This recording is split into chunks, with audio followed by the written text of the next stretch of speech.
The tribal maps that I created are a continuation of a very long evolution during my life, starting from when I was a young kid, when my grandpa gave me a book called Custer and Crazy Horse at 6 years old.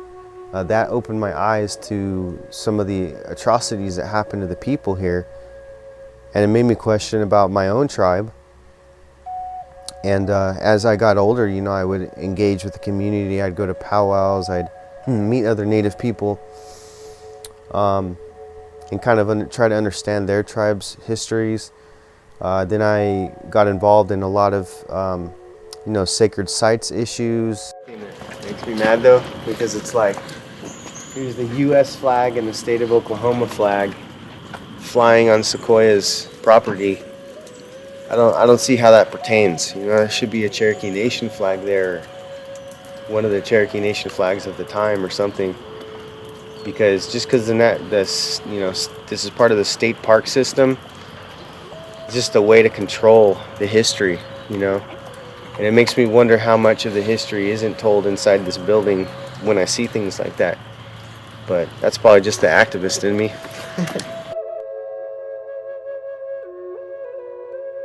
I got involved in trying to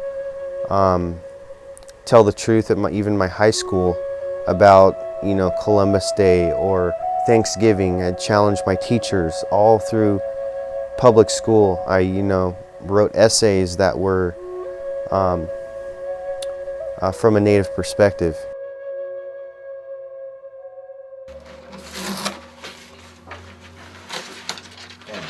Success.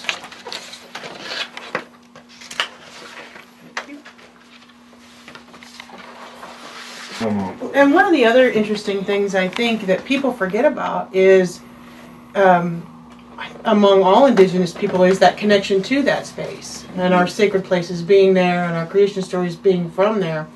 And being Lakota, we kind of grew up in that general area of where we were from, so we were blessed in that way that, yeah, we were shrunk down and that sort of thing, but still we were still right there. Right. You know, and you can go out and you can smell it and remember. Mm-hmm. But some of these other people that are from so far away from where they came from, you know, it kind of gives them that idea of, well, hey, maybe I could go back to that place. Not that it's not all Indian land and not that it's not all sacred, but there's going to be some memory there. There is that tie. I know it, of the people to that land, and if they can get back to that, it would be good. Yeah, and it's a continuation of a vitalization, because you're absolutely correct to think that here we are in 2015, and language, some ways of prayer, all of that is still exists. Mm-hmm. It's still, I hear people say, well, I didn't grow up in that way of life, or I didn't get the luxury of being amongst those people. Hey, it's already in your DNA. Mm-hmm. And when you look at this map and you see it, you see that, again, it's hardcore proof and evidence and fact that we are still existent. Mm-hmm. You know, and so it's very important, and I'm going to use the heck out of it. In all of my education programs, I'm going to use the heck out of it. And I'm going to make everyone feel guilty as hell. I remember in high school, on the anniversary of Leonard Peltier being imprisoned, I put a poster, or a small 8x11 kind of poster on a vending machine. I taped it onto it, saying a sign that said "Free Leonard Peltier," and I got suspended. They told me I was vandalizing the school. So, you know, I've always kind of been an activist. It's kind of my nature, and I think it commenced as a small kid. Maybe I was exposed too early to some things, to some you know, realities of history. But yeah, over time, you know, it just evolved into, why aren't we using the correct names for tribes? Where are these tribes? Why are they not visually represented anywhere? Why is no one standing up from those tribes and tearing down the bad maps?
Gitli, dog.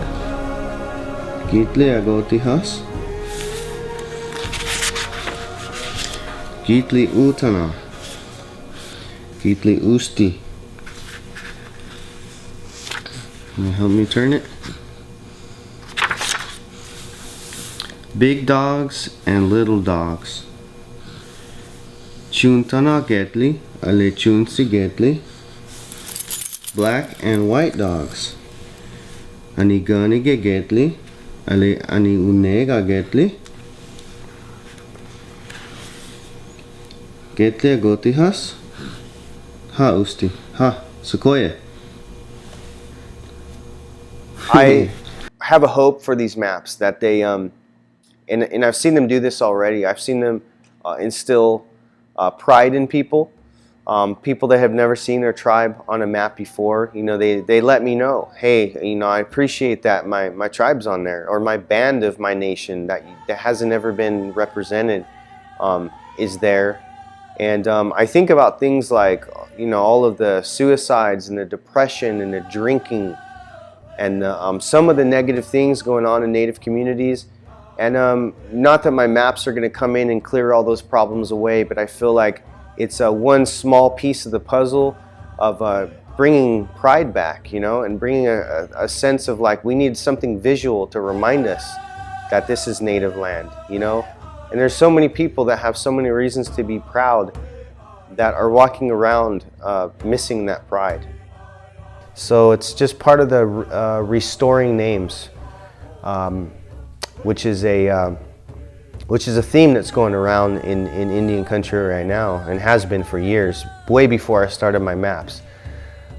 This is just part of that kind of, in that vein of taking back our names, restoring the correct names, and then using those names on a daily basis. Not just saying, oh, I happen to know it, but using that and making that part of yourself.